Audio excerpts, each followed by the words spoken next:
Alors, voilà, bonjour à tous. Alors cette fois-ci, on va aborder donc comment aller dans les terres de façon gratuite et, comment dire, je ne sais pas, sûre ou simple. Bien, on va aller sur les généralités. Allez, on va vous noter comment aller dans les terres. Hein. Comment aller dans les terres.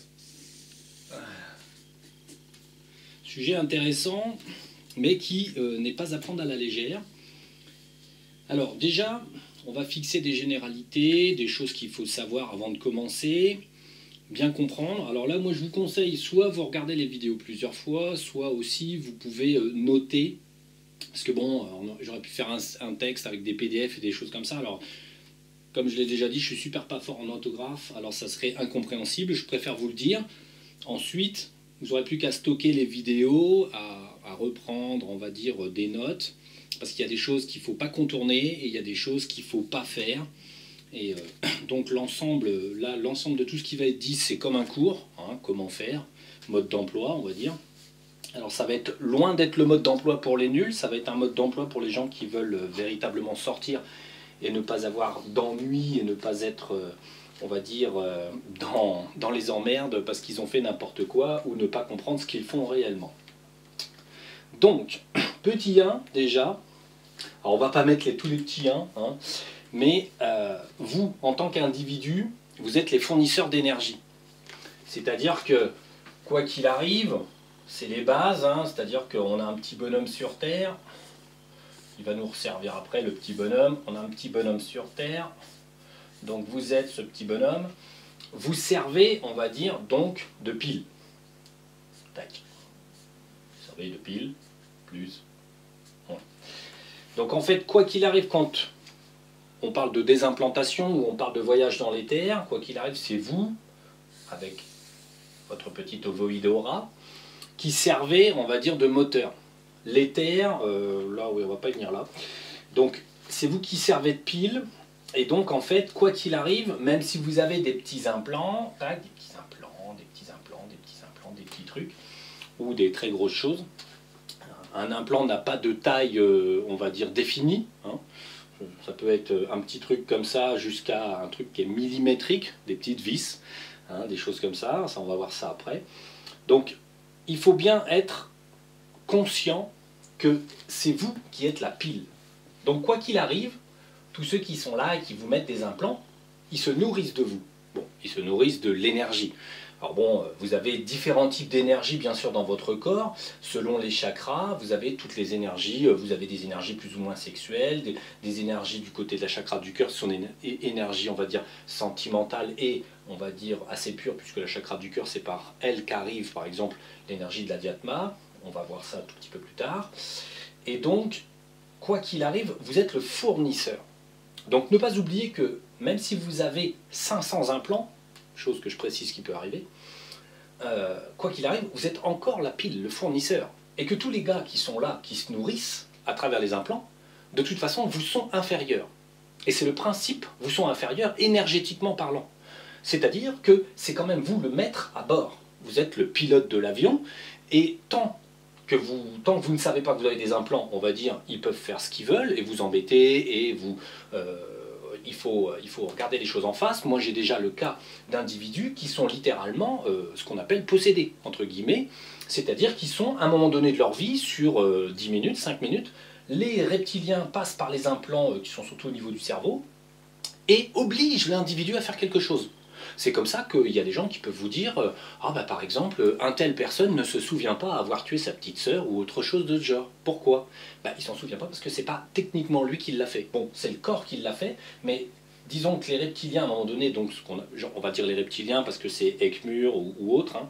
Donc bon, les invités que vous avez à l'intérieur, à un moment donné, parce que la situation l'exige pour eux, ils décident de vous faire quelque chose.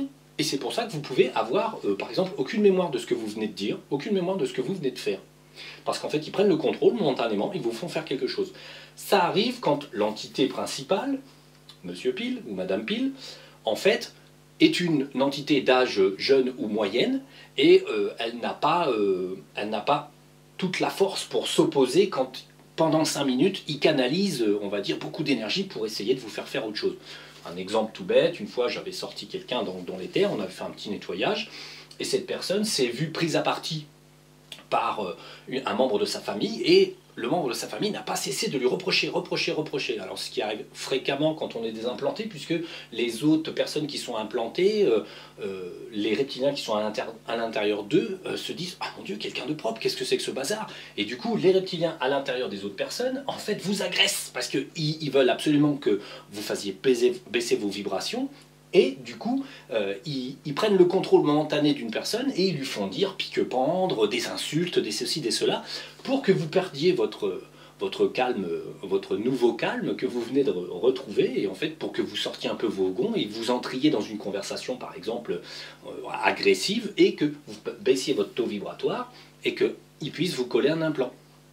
C'est le but, on va dire, d'essayer de vous déconcentrer après des implantations. Donc ça sera fréquent. Quand vous travaillerez en désimplantation sur vous-même ou sur quelqu'un d'autre, les personnes rencontreront des soucis d'humeur des autres parce qu'elles seront fraîchement désimplantées et pas encore tout à fait sûres d'elles. Voilà. Donc qu'est-ce que... Donc bien conserver à la conscience dans les généralités que vous êtes quand même normalement le commandant à bord. Il peut arriver, selon l'âge de l'entité, qu'une personne très jeune ait du mal à s'opposer à la volonté de tout le matériel qu'il y a là, enfin toutes les personnes qu'il y a là, écmure, reptilien, tout ce que vous voulez. On a vu le cas, alors là vous pourrez aller voir. Pour les exemples, je vous dis pas de suivre ce qu'elle fait, et je vous dis pas de suivre ce que font les gens sur le net. Il y a RF, vous regarderez à hypnose quantique ou hypnose régressive ou hypnose ericksonienne ou quoi que ce soit sur YouTube, vous verrez, il y a RF, il y a une blondinette aussi, là, qui est l'élève de, je sais plus quoi, l'espagnol ou l'italien, là, qui faisait des lectures de ce genre. Elle a travaillé avec lui au départ, puis maintenant s'est lancée toute seule. Bon, tout ça pour moi, c'est des histoires de je gagne ma vie en faisant quelque chose. Je comprends, mais simplement, je déconseille. Parce que d'abord, ils évaluent effectivement très très mal les risques. J'ai vu des pratiques, on va dire, qui sont au-delà d'être risibles, parce qu'elles se font balader par des écmures, et ça raconte n'importe quoi. Au-delà de ça, il y a aussi des pratiques où, en fait, la personne qui s'endort et qui joue le canal et qui va passer les messages pour une autre personne, elle fait une séance pour une tierce personne qui ne peut pas sortir.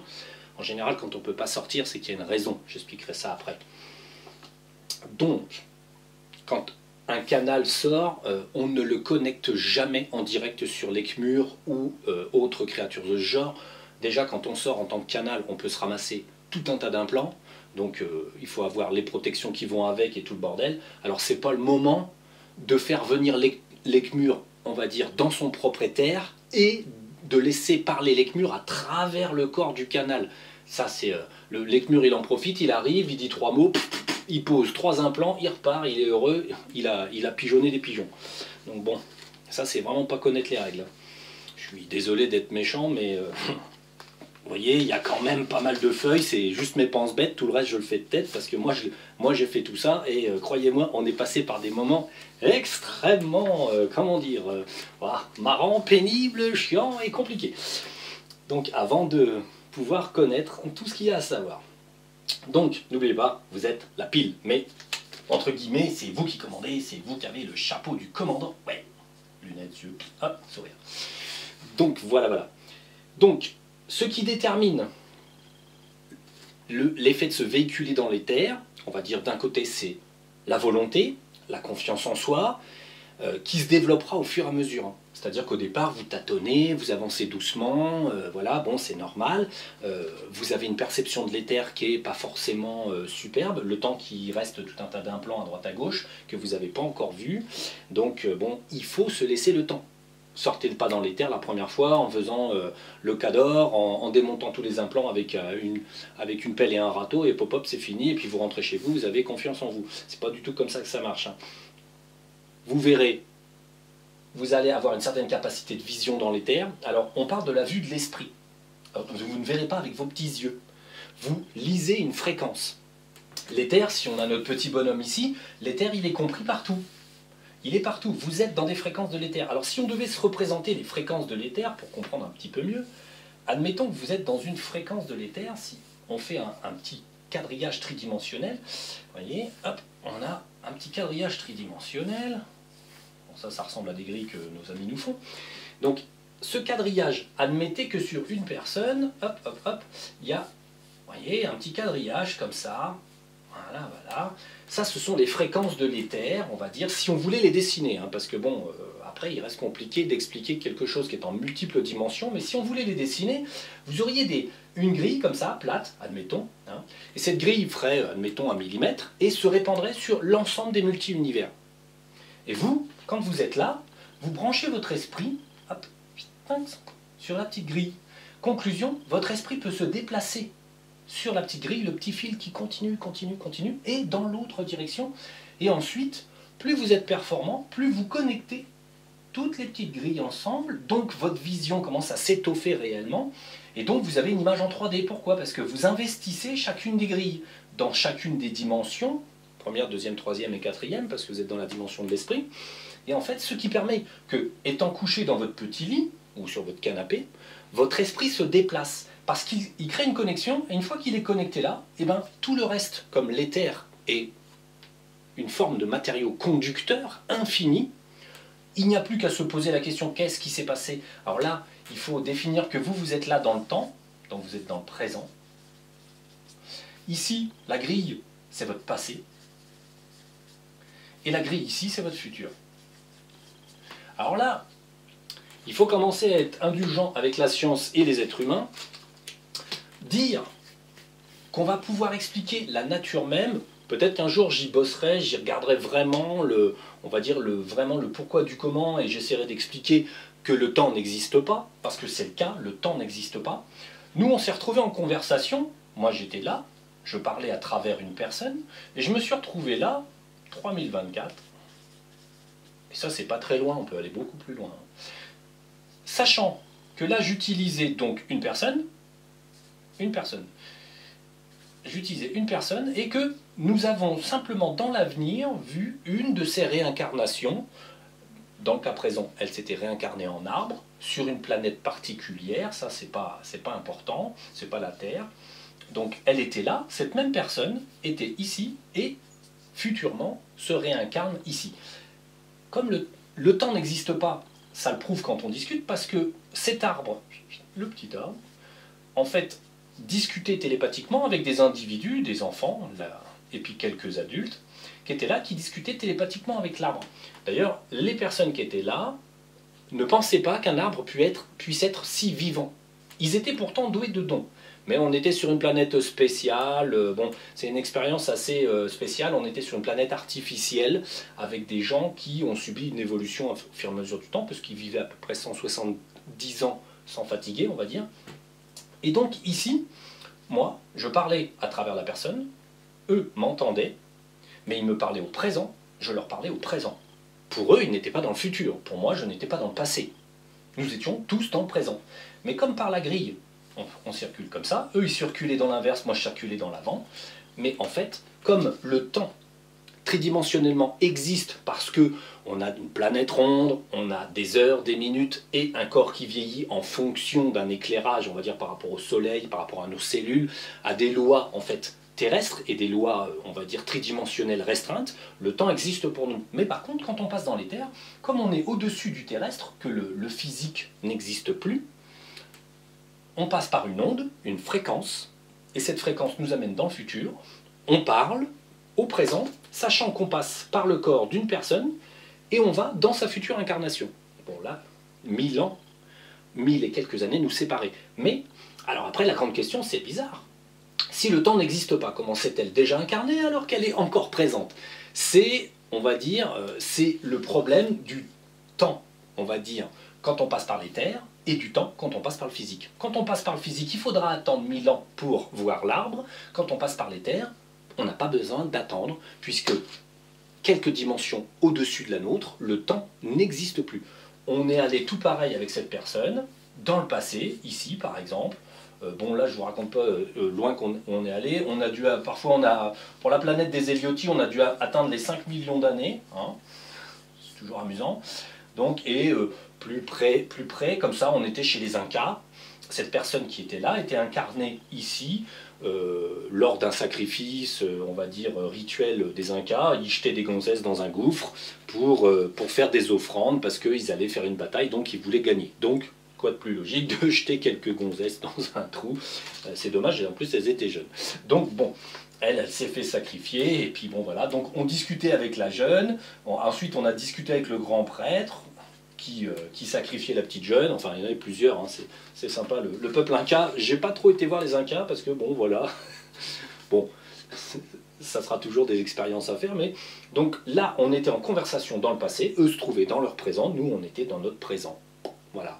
Et quand on a affaire à une personne évoluée, bon, parce que le petit prêtre inca, il était quand même pas trop idiot, quand même, il savait très bien, on va dire, qui était au bout du fil. C'était assez amusant, on va dire. Donc, bien. Donc, voilà.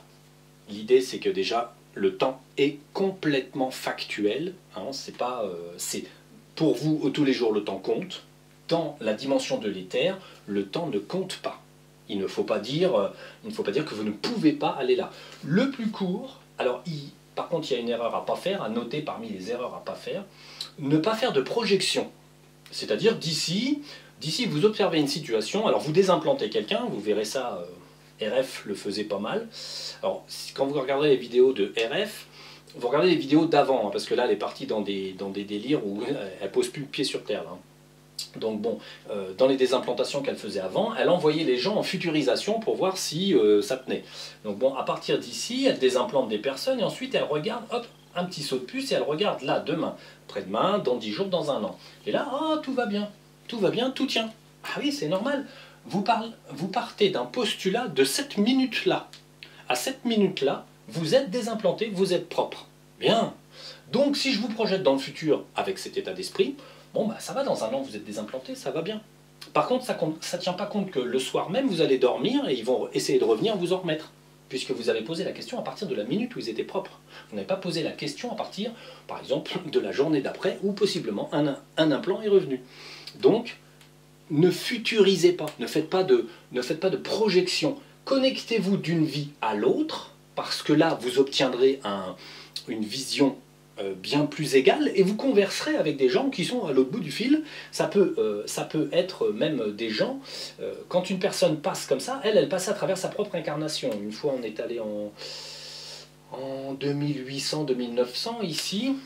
La personne s'était réincarnée dans une entité extrêmement légère qui surveillait la Terre, qui était dans les cieux, hein, qui posait pas pied à terre et qui n'avait pas forcément de, on va dire, de consistance physique. Et en fait, elle avait les perceptions de cette grande entité planante au-dessus de la planète Terre qui travaillait pour Gaïa et qui surveillait un petit peu qu'est-ce qui se passait sur Terre.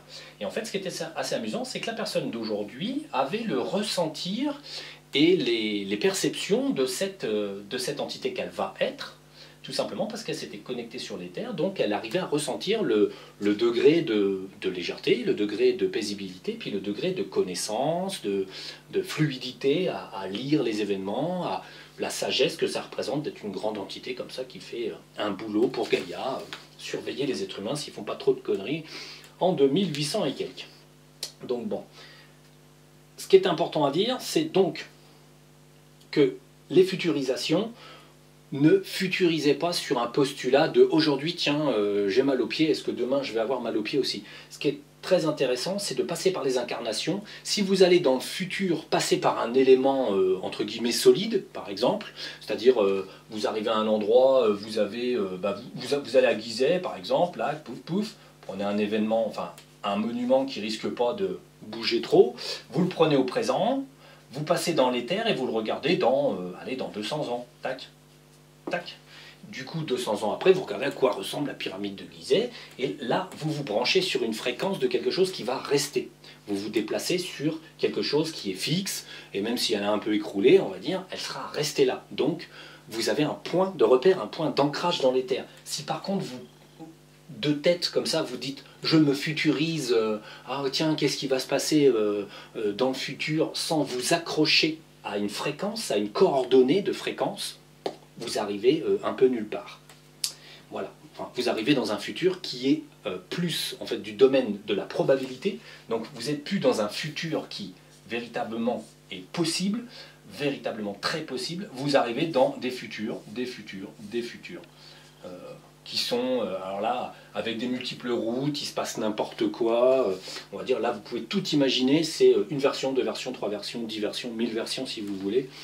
Vous pourrez futuriser comme ça, faire des futurisations 10 fois, vous aurez 10 fois des contextes différents. Nous, on l'a déjà fait, voire un petit peu projeté comme ça. Ça n'est jamais la même chose. Parce qu'on part toujours d'une journée d'écart ou 2 journées d'écart. Alors tiens, on arrive dans un nouveau futur, et un autre, et un autre, et un autre. En fait, il y a une chose qui est sûre, vous avez des possibilités, et il y a une certitude. C'est toujours le même principe. Il n'y a pas des vérités, ça c'est les vérités qui n'existent pas, ou qui sont presque vraies, mais pas franchement. Et ensuite, il y a une possibilité, celle qui arrivera, point. Et évidemment, quand on regarde dans le futur, c'est pas facile d'avoir la bonne, mais pour s'en approcher, il y a des techniques, c'est passer par des éléments fixes, passer par des incarnations, à soi ou à quelqu'un d'autre, mais il faut passer par un fil conducteur sûr. Alors vous ne savez pas où vous arrivez quand vous demandez « Ah ben tiens, quand est-ce que je vais m'incarner ?» Vous n'en savez rien, quoi. Mais vous pouvez projeter, vous dites, tiens, je vais aller dans une incarnation future, allez hop, on essaye. Alors attention, ne pas brûler les étapes, essayez de se déplacer dans le temps, c'est pareil, c'est pas pour tout de suite, hein. Faut y aller mollo. Hein. Moi, la personne que je faisais sortir comme ça, à chaque fois qu'on sortait, elle sortait dans une vie passée, automatiquement. Ça, c'est son super-être. Donc on va le mettre hein, quand même. Hop là, et puis ensuite aussi on va mettre le boss, parce qu'il faut quand même parler de la filiation. Donc, il y avait son Adhyatma.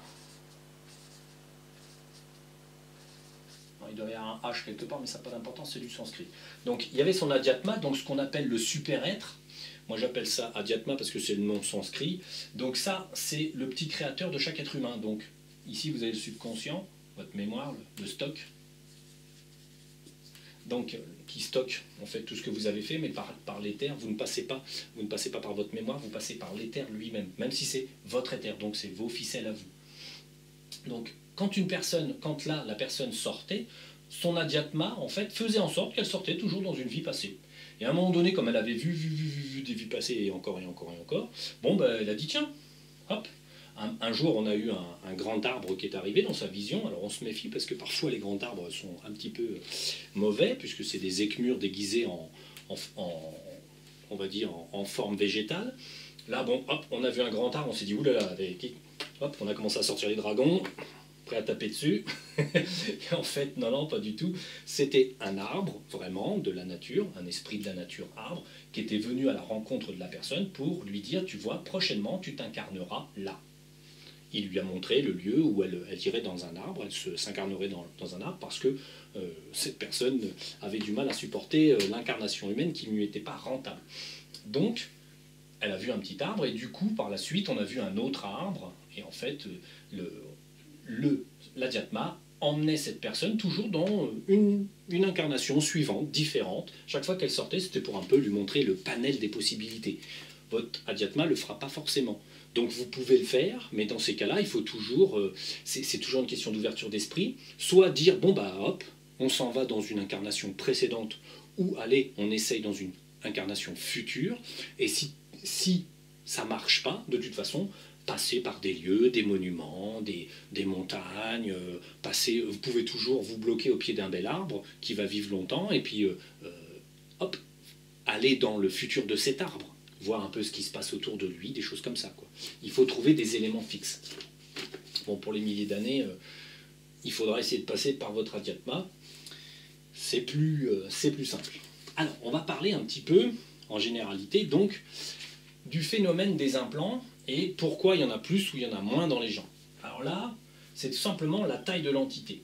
Notre petite pile, elle peut être, on va dire, une petite pile, elle peut être un petit peu plus grande, elle peut être un tout petit peu plus grande encore, et ensuite on a des piles qui sont des véritables batteries, on va dire, et ben donc du coup, il y a de la place. Donc bon, les piles de petit volume, il y a des jeunes entités parmi vous, les enfants. Hein. Vous n'êtes pas tous, on va dire, des entités qui ont des millions d'années. Donc là, on peut dire qu'il y a 40 à 60 implants possibles sur une petite pile. Ça passe, on va dire. Sur les piles moyennes, la plupart des êtres humains sont là. Hein. Ici, là, on a le gros de l'humanité. Là, on a déjà l'humanité bien costaud. Et là, on a... de toute façon, les humains qui sont comme ça ne viennent pas de la planète Terre. La planète Terre est trop jeune. Les humains qui sont comme ça, la moitié peut-être viennent de la planète Terre. Et là, ça ne vient pas du tout de la planète Terre. Donc, vous n'êtes pas tous des terriens, vous n'êtes pas nés là. Même parfois, des jeunes entités ne sont même pas d'ici. Donc bon, là, ici, on pourrait avoir un maximum de 150 implants. C'est déjà pas si mal. Ici, on pourrait avoir moins de 500 implants. Et ici, plus de 500 implants. Dernièrement, on a attaqué un nettoyage, je ne sais pas où on en est arrivé, mais on doit frôler les 1500 implants, c'est sympa. Je vous assure que ça prend un peu de temps. Hein. Alors évidemment, les gens vont dire, mais c'est pas possible. Ben si, c'est une question de contenance. Quand ils font ça, quand on est dans des grosses implantations, tout simplement, l'entité qui vient d'un monde parfait, entre guillemets, les gars là qui se pointent, la tête dans les nuages, et puis ils débarquent, et puis bêtement ils meurent sur Terre, et puis tout d'un coup, ils prennent des corps humains. Puis alors, comme ils ne connaissent pas les règles, parce qu'ils viennent d'un monde où les écmures et tout ça n'existent pas, tout d'un coup, les autres ils disent « Oh, une belle pile !» Ils commencent à mettre des implants. Le problème, c'est qu'une vie, 2 vies, 3 vies, 10 vies, 100 vies, 1000 vies, et comme ça, ils en rajoutent à chaque fois. Lui, la grande entité, toujours pas conscient, toujours pas au courant, il monte, il descend, il a tout un tas d'implants, mais ça gêne pas trop, parce que bon, il a de la capacité, c'est pas grave, il peut nourrir un tas de monde. Et en fait, ce qui se passe, c'est qu'en fait, quand c'est comme ça, on fait ce qu'on appelle autour du corps des couches successives, c'est-à-dire que quand la désimplantation a lieu, on va dire ici on a le corps, la petite pile, et en fait ils font des couches qui comportent 1, 2, 10 implants, et surtout des entités qui viennent enrober l'autre, la grande entité, viennent l'enrober. Ce qui fait que quand on les retire, on en retire une couche, en fait, et hop, les symptômes des autres implants viennent. Et on retire une couche, et hop, ça vient, et hop, ça vient. Donc autant vous dire que ça prend du temps. Donc ça, les méthodes de désimplantation massive, on les verra plus tard. Là, c'est juste pour dire, en fait, ça peut contenir gros, hein, un corps humain. Bon, ça, vous en rencontrerez peut-être pas, voire jamais. Ici, ça, c'est encore faisable. Ça, c'est... la moitié du temps, ça sera comme ça. Ici, il est très jeune. Et en plus, il faut mettre un bémol, c'est que tout le monde n'a pas forcément beaucoup d'implants. Parce que certaines entités qui peuvent être jeunes ou moyennement jeunes ou un peu anciennes ou carrément vieilles, ont trouvé des astuces au fur et à mesure des incarnations et en fait programment, entre guillemets, une petite sauvegarde. Là, ils mettent une petite sauvegarde et ils disent « fais comme ça ». Fais comme ça, la personne s'incarne et dans la tête, il lui reste une idée, il faut faire comme ça pour pas avoir d'implant. Donc, la personne chantonne peut-être un petit peu tout le temps, on a remarqué ça. Donc les personnes chantonnent, ont toujours un petit air de musique, pour être de bonne humeur, avoir le smiley. Des personnes qui ne sont pas en but à la mauvaise humeur. De ce fait, l'énergie de la pile reste correcte, elle ne baisse jamais, et conclusion, les implants passent pas trop. On a des personnes qui peuvent être à n'importe quel stade, qui n'ont pas trop d'implants. Vraiment très peu. J'en ai jamais rencontré qui en ont pas du tout. Ça, c'est pas arrivé. Mais on a des personnes qui en ont pas trop. Soit parce qu'elles sont trop jeunes, soit parce qu'elles ont trouvé un truc en cours d'incarnation. Pour ne pas choper des implants. Ne pas se rendre disponible. Donc voilà. Alors, quand vous irez dans l'éther, alors, tiens, on va expliquer la diatma. Donc, vous, en tant que pile, vous êtes une entité. Vous êtes une personne. Vous avez un subconscient dans lequel se stockent vos pouvoirs métaphysiques. Et, alors ça, je l'ai déjà expliqué sur la Keshe Foundation, mais si vous n'allez pas voir les vidéos, qui ne sont pas forcément en fait connectées, elles sont connectées à la métaphysique ou des choses comme ça, mais ce n'est pas forcément connecté à comment sortir dans l'éther. Donc, quand vous êtes, vous avez dans votre subconscient, il a vos pouvoirs métaphysiques et votre mémoire. Vous avez, vous, en tant que petite pile, vous êtes une entité, vous êtes issu d'un adhyatma. Donc l'adhyatma, on va dire, c'est votre créateur privé. C'est lui qui vous a fait. Vous êtes une partie de lui. Et en métaphysique de pointe, ce qu'on appelle une âme, c'est quand l'adhyatma, qui a peut-être plusieurs personnes comme ça, hop, qu'il envoie dans différentes galaxies, mondes et plans d'existence, quand l'adhyatma a suffisamment évolué, il récupère toutes ces petites entités partout, il les fait remonter en lui, et ensuite il y a osmose, et l'adhyatma devient ce qu'on appelle une âme complète, mais là le terme âme est bien prévu, c'est une âme, ça veut dire un adhyatma où toutes les entités sont refondues dans la masse, bien que indépendantes dans l'adhyatma. Là on parle de la 34e dimension, hein, on est un peu haut, donc cet adhyatma, en fait, quand il est complet et se refond en lui-même, chaque entité est quand même présente, a son mot à dire, mais l'entité, l'adhyatma lui-même, parle en disant « nous ». Il ne dit plus « je », le « je » n'existe plus, même si chaque individu est là, ils sont complétés, vous êtes en osmose, il n'y a pas de discussion, ouais, pousse-toi, machin truc. À ce stade-là, vous avez atteint le stade de Bouddha fois 1000, et donc vous êtes très évolué, donc vous faites la place à vos frères et sœurs, puisqu'en fait ils sont véritablement vos frères et sœurs, et en fait vous êtes dans l'adhyatma au complet, et vous êtes une entité complète dans l'adhyatma. Alors sur Terre, il n'y a pas, bien sûr, d'adhyatma, ça n'existe pas. Un être de 34e dimension n'a pas de corps, n'a pas de doigts, mains, bras, poils, tout ça, il ne connaît pas. Donc c'est vous qui avez tout ça pour l'expérience. Ici, on a ici la corde d'argent, et l'adhyatma lui-même est créé par la corde, est connecté à la source par la corde d'argent, la corde d'or. Et donc la filiation de n'importe quel être vivant est toujours la même, c'est-à-dire vous avez l'entité, le subconscient. Alors bon, là les dragons en général ont un seul subconscient, puisqu'en fait ils sont en unité, c'est-à-dire qu'ils puissent tous dans leur propre conscience et connaissance, et donc ils sont tous connectés. Les êtres humains ont toujours un petit subconscient, parce que c'est le leur, c'est pas celui du voisin, on ne partage pas le subconscient, c'est nos expériences. Les dragons, eux, c'est différent, ils sont tous en unité, donc n'importe quel dragon est connecté à le grand subconscient des dragons et a accès à autant d'informations qu'il le désire. Ensuite, donc, on a la source. Alors ici, si on veut donner, je l'avais déjà dit, si on veut donner un ordre de dimension, on peut toujours s'amuser à dire la 500e dimension, mais c'est pour essayer de compter. De toute façon, il n'y a pas de... Là, à ce niveau-là, on ne compte plus, vaut mieux arrêter. Ça ne sert plus à rien, de toute façon, puisque c'est incompréhensible. Déjà, 34e dimension avec votre petit cerveau et le mien, ça ne marche pas. Donc bon, de toute façon, c'est juste pour dire.